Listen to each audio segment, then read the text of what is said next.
Ari mamejo twakoranye ikiganiro ari kumbwira ngo nta mugabo usambana. Oya kubera iki se? Ngo hasambana abagore. Gute? Se ukoko ahantu twinjiriye turaza kuvayo evo. Ngo bituvuga no mu nsengero bibamo. Nose ubu ntago nturajya kubona ukabona umukobwa mu rusengero aratwite se. Kandi mwitwa ko yayuzuraga umuka yagira gate. Hari n'uyitwara ari mu masengesho. Se ntabwo ubuhanuzi bwose buza ari uko umuntu yatitiye. Kuko hari inyigisho ziza atari uko umuntu yatitiye, ariko ugasanga nizo zikenewe kurusha uko umuntu yatitiye. Hari abagendera, hari umuntu uba yumva yuko kugira ngo yige neza ari uko bageretse ijambo rivuga ngo Imana iravuze, agahita yumva yuko ari bwo Imana ivuze. Ubundi bajya bavuga yuko iyo urundukiye mu mwuka cyane uhinduka injiji, kandi ubaye umunyamubiri cyane nanone nabwo uhinduka injiji. Niba umuntu aguterese uzi yuko ahangaho utari bukoreshe intwaro y'umwuka, hakenewe intwaro y'umubiri. Niba agufashe ku ngufu, nese tuvuge nk'ubu aguterese ukamwima akagufata ku ngufu, wageza intwaro uri buze gukoresha y'umwuka n'iyi, ntabwo uri busenga, nta nubwo uri buvuge mu ndimi, nturi buvuge mu ndimi. Ahangaha hakeneye iyindi ntwaro yitwa umunwa, kuvuza akaruru. Hari abantu benshi twagiye tuganira bakambwira nk'ibyababayeho, bakambwira ati nk'umuvugabutumwa cyangwa se umuhanuzi cyangwa umupasiteri yahoraga yaratubwirizaga, igihe kimwe arambwira ngo amfitiye message, ngenda ngiye gutora message yambwiye agiye kumpa, muri make agiye kumpanurira. Mbyanze ambwira yuko iyo usambanye n'umuhanuzi cyangwa n'umukozi w'Imana biba atari icyaha, ahubwo ambwira yuko icyaha ari ugusambana n'umupagani. Bango gusambana n'umuhanuzi cyangwa umukozi w'Imana nta cyaha kirimo. Ati mpita mbyakira nkaho nta cyaha kirimo, turasambana abanteye inda. Nyuma yo kuntera inda akakwizeza ukuntu ari dadi, ukamwizera nka dadi, ukamukunda nka dadi, wamara kumwemera nka dadi akakubenurira muri dadi, anaguhanurira ibintu byiza, rimwe na rimwe akanagiramo n'uruhare kugira ngo bisohore. N'ejo azagaruka yongera kubwira ati warabibonye yuko twakoze izira gahunda Imana igafungura amayira, igafungura umugisha. Yes, reka dutangiye tubasuhuza mwese abadukurikiye. Ushobora kuba udukurikiye uri hano mu Rwanda cyangwa usanze igihugu cy'u Rwanda. Reka tukwifurize kugubwa neza, kandi Nyagasani no kuri akurindire mu byo wahagazemo, akugire neza, amahoro ye akubeho. Kuri kamera ndi kumwe na Profete Ngoboka Miriam Theo. Ngoboka Miriam Theo, muhanuzi w'Imana. Kubisetse ntago wize? Ndi umuhanuzi. Harya impamvu mbisetse nuko mba ngiye guhanurira abantu. Ni intumwa y'Imana, ahubwo nkaba umuhanuzi w'abantu. Uri intumwa y'Imana ukaba umuhanuzi w'abantu? Nose kuki bakunda kuvuga ngo umuhanuzi w'Imana? Sinzi ahantu biramba babikura, ariko nanone ntago baba bagiye kure cyane, kuko n'ubundi Imana niba yamukoresheje. Hari n'akandi kantu bajya bavuga ngo umuntu ngo ni umukozi w'Imana, undi ati ngiye ntago nawe umukozi w'Imana, ngiye n'umwana w'Imana. Wageza ngo se ushaka kuba umwana w'Imana atari umukozi w'Imana, ubwo aba ari umwana w'Imana. Oya, none se ukagira ngo Evo, ubaye uri umwana ntugirire se umumaro, hari icyo waba umumariye. Burya rero umwana w'Imana nushimishwa yuko anakorera se. Kandi burya wewe ubwawe umubyeyi ni umenya ko umwana ari uwe, ntabwo umwana ari umenya ko umubyeyi ari uwe. Burya umubyeyi ni umenya ko umwana ari uwe, kuko ushaka gusanga uvuga ngo ndi uwa runaka kandi atari we. Hari akantu bajya bavuga ngo igihe cyose nyoka atarapfa, ngo ntuzizere ko wowe wita so ari we so. Mu gihe nyoko atarapfa, nuvuga ngo igihe cyose mama wakiriho bushobora gucya akabihinda akavuga ati burya wari uzi ko sari uyu nguyu, atari ko burya hari umusaza muri karitsiye, uriya musaza ni we so. Ejo bundi nakoresheje ikiganiro ari kuvuga ngo ntabwo azi mama we, nako ntabwo azi papa we. ati mama yanyerekaga papa nkagenda namara y'umwaka ati Isaka we yambwiye ngo ni papa kambwira ngo ntabwo ari papa ati nkahita ngaruka kwa mama akongera akanyereka undi papa. Urumva nyine urumva buri gihe yarabihinduraga. Niyo mpamvu rero ngo igihe cyose mama watarapfa ngo ubundi ngo ntabwo ukwiye kwizera kuri ari wose. Ubwo ni nayo mpamvu rero utagomba guhita wishingikiriza ngo wemeze neza uvuge ngo uriya ni papa.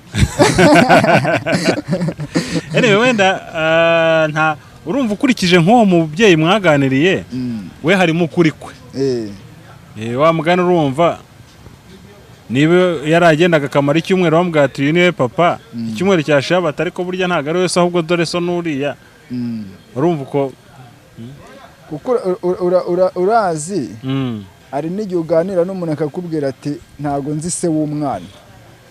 Bibaho se?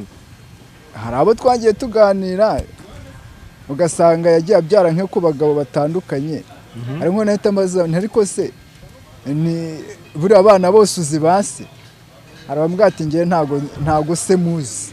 Ubwo se yaba yarabyanye n'aba si umwe si babiri. Use yaba yarabyanye n'abagabo bangahe? Ni kwa kundi nyine urabona nk'igihe cy'uburumbuke kigira iminsi runaka. Muri cya gihe cy'uburumbuke rero akaba abonanyemo n'abagabo batandukanye. Ubwo rero biragoye guhita umenya uwayiteye n'utarayiteye. Shake ko ngo narwo no Rwandiko. Bibaho. Ariko ni gake umugore ashobora kuyoberwa muteye. Ni gake ariko nanone bibaho. Keretse umwe wabigize umwuga. Nyine urumva umwe wabigize umwuga aba ari maraye. Biragoye kugira ngo amenye se w'umwana. Keretse gucunga kavuga ati byanga bikunze ariko ndabona asa na runaka tu. Ubwo rero yagira umwana akavuka sa na nyina aho kugira ngo ase na se. Ariko rero icyo ni ikibazo kinakomeye. Wenda tuvuye no mu buryo bw'umwuka ngoboka tujye no mu buryo bw'umubiri sibyo? Wenda tubare ko umuntu ashobora kuyahuye n'abagabo 3 cyangwa 4. Yego. Abagabo 3 cyangwa 4 mwahuye bose katari abagabo bawe. Ubundi kuki wowe ujya kuki ujya kwemera guhura nabo muri ubwo buryo bwose utanikingiye? Ese uretse niyo ushaka kuba wakuramo ntushaka kuba wakuramo n'indwara rega nabyo abantu bakwiye kubitekereza tuvuye no mu mwuka. Buriya rero reka nkubwire iteka iryari ryose akanogo kari mu nzira y'amazi nta karenga.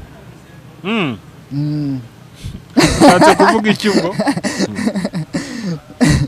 Uri kumva niba uyu muntu yaramaze kuba akanogo nta muntu ugomba kumurenga kandi si ngombwa ngo yikingire nese niba ariko kazike. Ariko ngo kuba ari akazi bivuga ko utakwikingira. Arega ujye wibuka yuko byanga bikunze niba ariko kazike biragoye kugira ngo ibyo bitekerezo cyangwa se rimwe na rimwe. Ahubwo ngiye numva akwiye no kubitekereza cyane kugira ngo kuko urumva aramutse arwaye kakazi ako yitaga akazi n'ubundi kazakamuhombeye ntazabasha kugakora. Nese wagiza ngo wagiye uwaje aho ngaho ayobeho haje ubundi ugiye ni ufite inshingano zo kwikingira. Ariko bose barazifite. Ariko cyane hari ushobora kuza azi ko ari we wenyine nta wundi uhagenda. Wapi?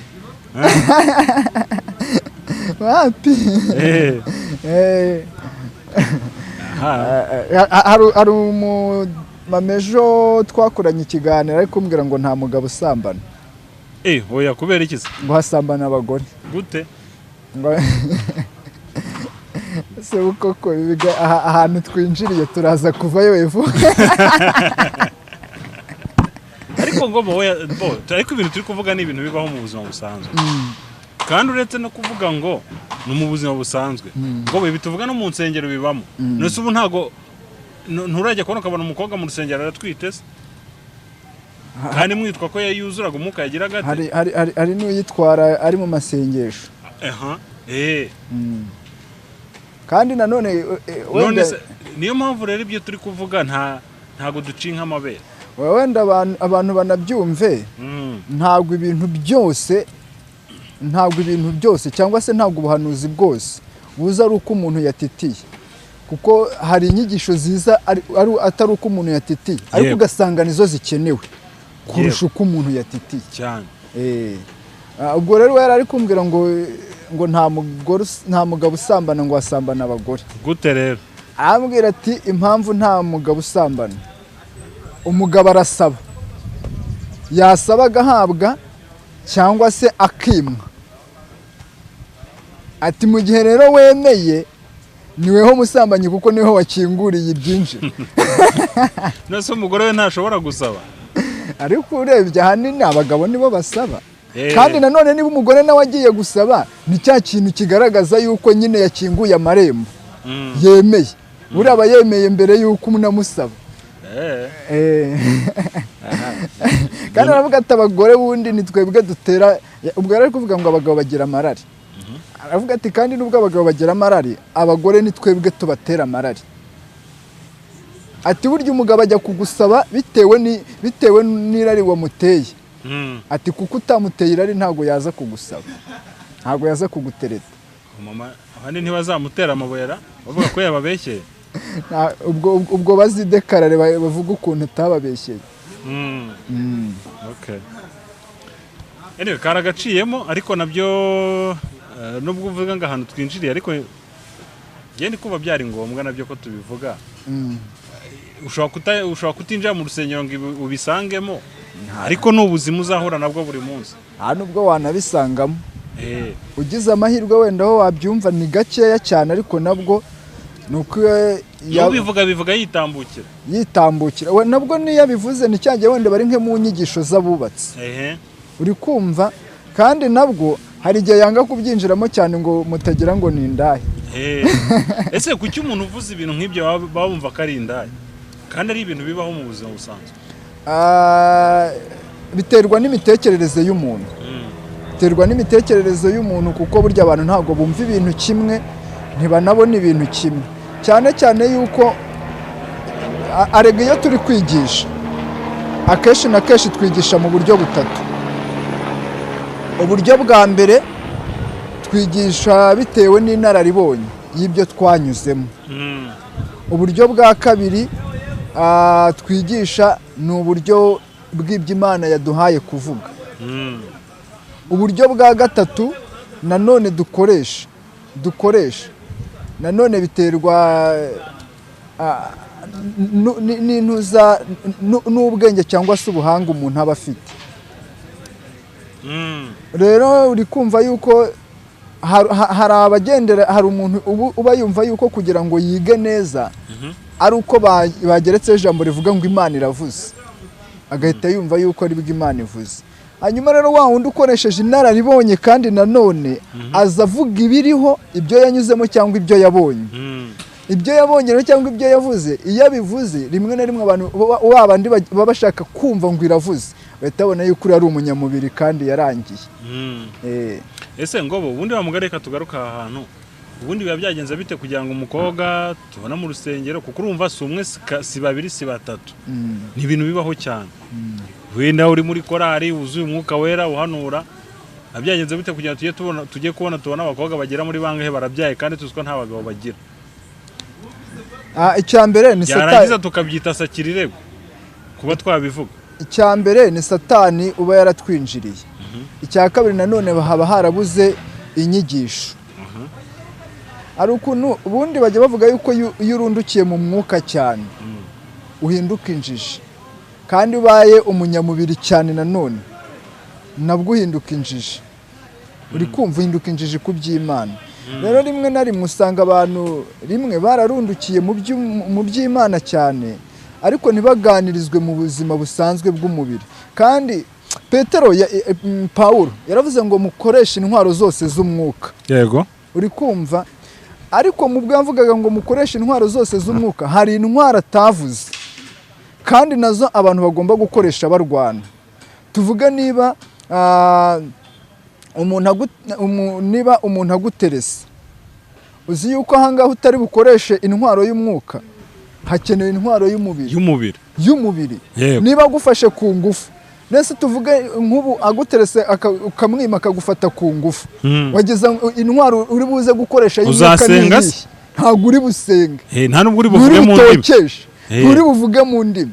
Ahangaha hakeneye iyindi ntwaro yitwa umunwa, kuvuza akaruru, kumurumagura iyi ntwaro kandi uzasanga ikurengeje aho ngaho.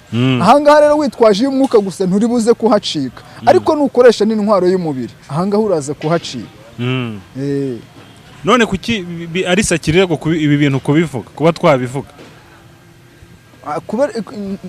Kumva ngo ni Sakirirego niho nakubwiye, biterwa na cya kirere abantu binjiriyemo. Ntabwo ari ikibazo cy'uko ari Sakirirego, ahubwo biterwa n'ikirere cy'abantu, cyangwa se nanone bigaterwa n'abigisha babi. Hari igihe abantu bakubitana n'abigisha babi. Wenda reka nkoresha urugero rutoya ntaraza kwinjiramo cyane. Urabona nk'amahano y'ibyabaye mu Rwanda byatewe n'abigisha bari bahari icyo gihe. Bari abigisha babi bigisha ibintu bibi. Yego, uri kumva nicyo cyatumye bibaho. Rero no mu rusengero hari igihe mukubitana n'umwigisha mubi ntabigishe neza, ugasanga kandi uko iyo abigishije nabi nawe urabyumva murahusha nyine. ubona bikwiye ko inyigisho nk'izi zigendanye n'ubuzima bw'imyororokere zikwiye kwigishwa mu nsengero? Yego, zikwiye kwigishwa mu nsengero kubera ko reka ntange nk'urugero. Hari igihe hari abantu benshi twagiye tuganira bakambwira nk'ibyababayeho, bakambwira ati nk'umuvugabutumwa cyangwa se umuhanuzi cyangwa umupasiteri yahoraga yaratubwirizaga. Igihe kimwe arambwira ngo amfitiye mesaje, ngenda ngiye gutora mesaje yambwiye agiye kumpa, muri make agiye kumpanurira. Ngezeyo ati tugomba gukora ibi n'ibi, mbyanze ambwira yuko iyo usambanye n'umuhanuzi cyangwa n'umukozi w'Imana biba atari icyaha, ahubwo ambwira yuko icyaha ari ugusambana n'umupagani. Ati ubwo mpita mbifata yuko koko ibyambwiye ari ukuri nk'umuntu nari Bango gusambana n'umuhanuzi cyangwa umukozi w'Imana nta cyaha kirimo. Nta cyaha kirimo. Ati mpita mbyakira nkaho nta cyaha kirimo, turasambana banteye inda. Nyuma yo kuntera inda yaranyihakanye cyangwa se ntamfashe ibintu nk'ibyo. Ubwo abo nabo twahuye. Abandi ati yari umukozi w'Imana, duhuye agenda agiye kunsengera, ninjirira mu kirere cy'umwuka, atangira nsengera nk'abakaba, ahera mu mutwe aramanura ku mabere aramanura arinda ageza quelque part. Birangira igikorwa kigize gute kibaye. Uyu muntu ntago yinjiriye mu mwuka, ariko iyaza kwigishwa, uri kumva bijyanye n'imyororokere, bahita bakubwira ati mu rwego rwo kugira ngo wirinde hari inzira izi n'izo ugomba kunyuramo. Hanyuma iyo azinyuzemo rero usanga ari iz'ukuri, kuko ashobora kuvuga ati hari ukuntu umuntu akubwira ati rero burya umuhungu aho uzamubona aho ava akagera ntabwo ari mwene wanyu. Ugakura uzi ko umuhungu atari mwene wanyu koko, si musaza wawe, atari musaza wawe. Kandi hari abantu baza bavuga ngo ndi musaza wawe, akakubenura yitwaje ko ari musaza wawe cyangwa ari dadi. Akakwizeza ukuntu ari dadi, ukamwizera nka dadi, ukamukunda nka dadi, wamara kumwemera nka dadi akakubenurira muri dadi.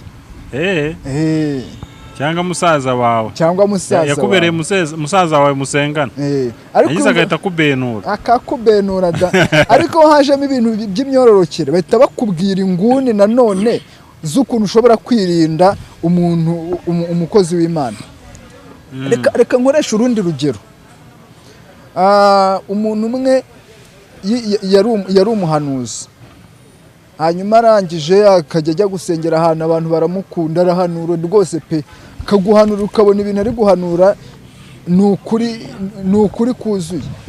None igihe kimwe abwira umukobwa ati Imana inyeretse ibintu bikomeye, ugomba kuzaza tukajya mu butayu.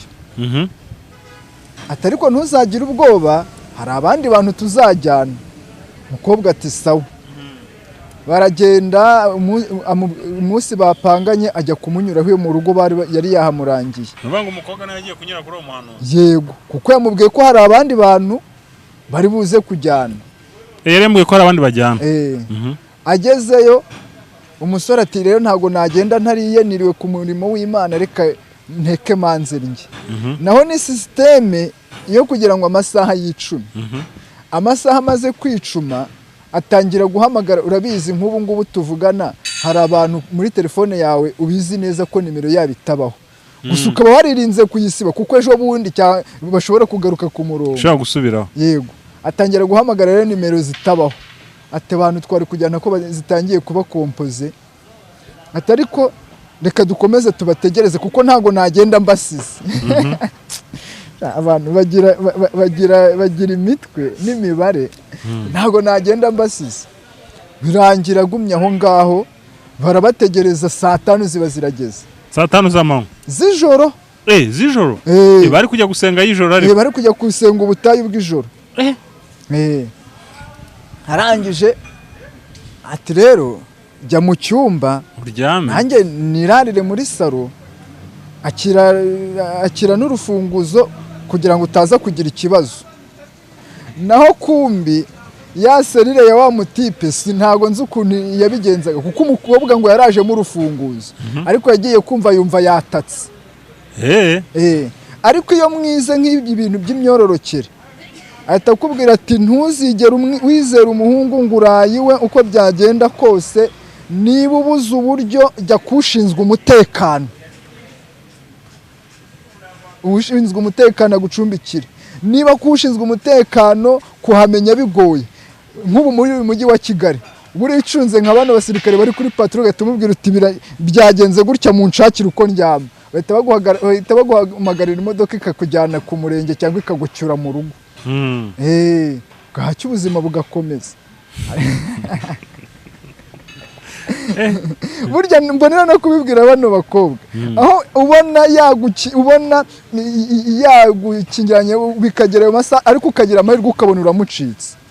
Niba ubona kushinzwe umutekano bidafite ubona bitoroshye, genda wegera bari kuri patrouille babwira uti ndashaka aho kuryama byangendekeye gutya. Ni ukuri kose igihugu cyacu ni mu mahoro, bahita baguhamagarira imodoka ikazi kagucyura cyangwa bakagushakira aho uryama cyane rwose. Ni mu mahoro. Anyway, ubwo reka twizere ko wenda abatwumvisha bafite insengero bakwiye kujya bategura inyigisho nk'izi.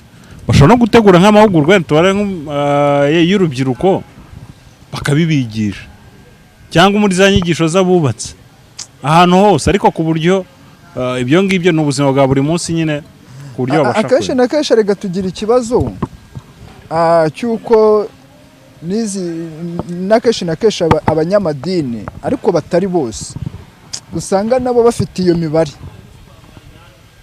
Usanga nabo bafite iyo mibare nubwo abwiriza ariko akaba afitemo ababenura. Biragoye kugira ngo abatumize kugira ngo azabigisha uko mwirinda kandi akeneyemo wazabera. Ako se ngobo ubundi tuvugisha ukuri bigenda bite ku buryo umuntu aguhagarara imbere akakwigisha mu gitondo akakubenura akagaruka kongera akakuhagarara imbere akakwigisha kandi kuko ukaza ugakomeza ukayoboka neza. Niba yarakubwiye ngo gusambana n'umukozi w'Imana ntabwo ari icyaha, ubwo uhita wumva ko atari icyaha nyine ugakomeza ukayoboka. kandi akanaguhanurira anaguhanurira ibintu byiza, rimwe na rimwe akanagiramo n'uruhare kugira ngo bisohore. Bashaka kuguhanurira nk'amashuri, uri kumva Imana irambwiye ngo ugiye gukomeza amashuri yawe, ubwo ntiyari yaracikishirijwe akanyura nko ku ruhande akareba nk'umuntu atari ko kariya kana buriya kari agahanga nuko kabuze uburyo. Wundi abibwiye kuko urumva abantu hari n'ikintu abantu benshi muri kino gihe barimo kuzira, nuko abashumba badushumbye twamaje kubizera nka dadi rwose pe. Hanyuma ubwo niba anyuze ku wundi nanone abereye dadi yamaje gufatisha, ndavuga ati kariya kana nta kuntu wamfasha tugafatanya tukajya tukarihirira kakabona amashuri kagasubira mu ishuri. Noneho ukagenda ubwo wundi abibwiye agahamagara ka kana tereka nkufashe kwiga, ubwo akana kagahita kavuga ati Imana yo kwa runaka byarasohoye irakora. Imana yabimbwiriye mwese ntimwari muhari, yabimbwiriye aha yuko nziga, none nasubiye ku ishuri nabonye umuterankunga. Mami haguruka, Imana iguha umugisha, wumviye Imana. Nibyo uri kumva ntabwo aho ngaho biragoye kugira ngo uzongere umucike.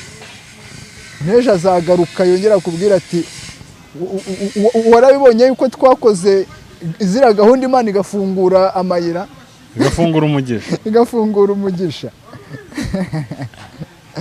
Rero niyo mpamvu abantu bari bakwiriye kwinjira mu mwuka, ariko nanone bakagira n'izindi nyigisho, kuko iyi si turimo dukeneye kuba mu mwuka, ariko dukeneye no kuba muri iyi si dutuyemo. Kugira ngo rero iyi si tuyibemo kandi tunakiranukira Imana, nuko tugomba kumenya n'iyi si, tukamenya inzira, tukamenya ko tugomba kwitwara muri iyi nzira, muri iyi si, hanyuma bikadufasha no gukomeza urugendo rugana mu ijuru.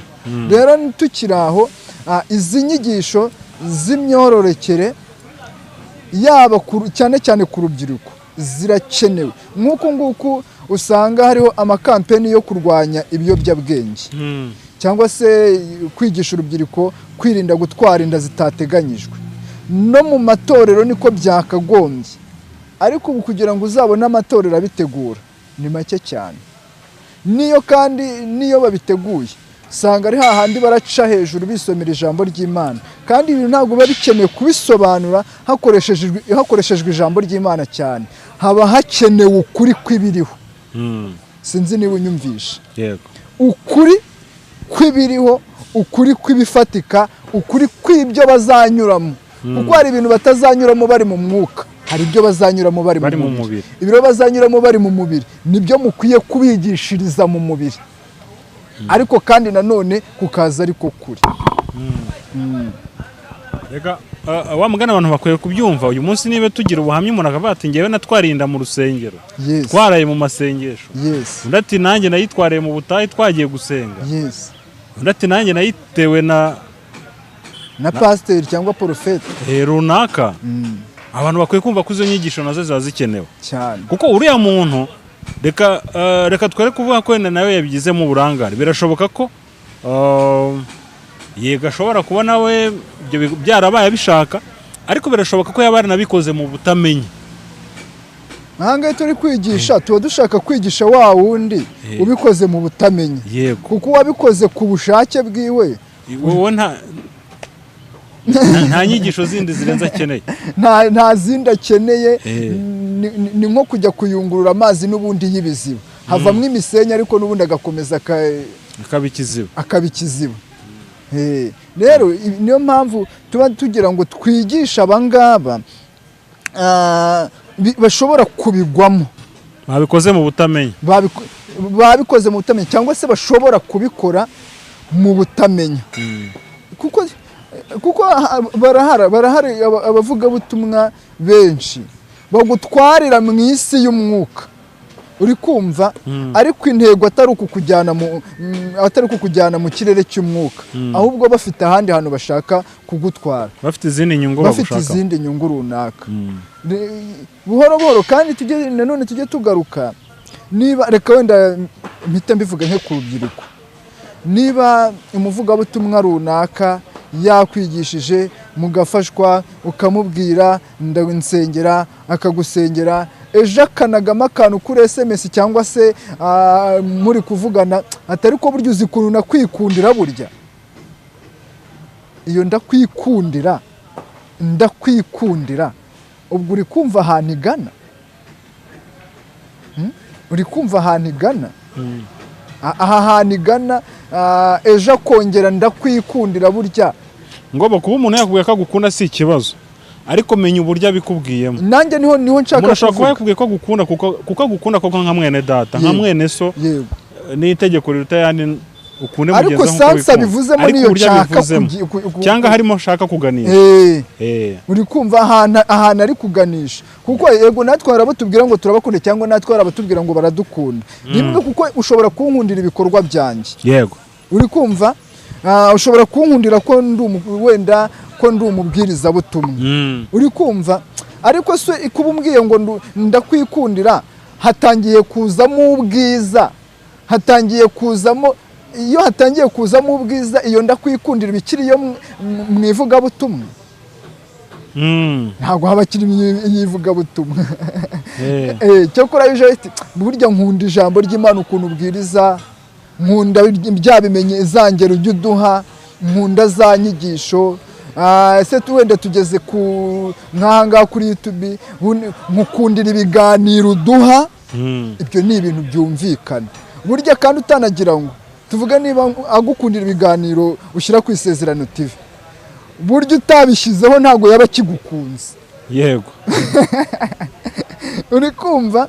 Tuvuga niba nkundira ko ijambo ry'Imana ikibwirizwa ngira, burya naguye ntabwo yaba kinkunze, kuko icyo akunda ni ikibwiriza, ntabwo ari njyewe. Yego. Rero iyo umuntu atangiye kukubwira ngo ubwiza bwawe kwa kundi uteye, kwa kundi, aho ngaho urwo rukundo uhita wumva aho rugana. Yego. Ngobo, wenda iki kiganiro nyine kije gitunguranye cyangwa se, ariko buriya dutanze umusanzu ukomeye. Nyamara turawutanze ahubwo bene amatwi bumvireho, kandi n'abantu bajye muri comment batubwire ko ibintu tuvuze atari byo cyangwa se bitari bikwiriye. Batubwire, hari n'abashaka kuba barahuye n'izi case, nabo bajye muri comment cyangwa se banaduhamagare batubwire ati nyamara ibintu mwavuze nibyo nge mbifite ubuhamya wenda bushaka kuba bwanafasha abandi. Yego. Ngobo, reka dushimira abari badukurikiye. Ibiganiro byacu byo nakagaruka kuyifuza kuba yakuvugisha, nimero zawe zireho zirapininze. Ibiganiro byacu byo nakagaruka. Shalom.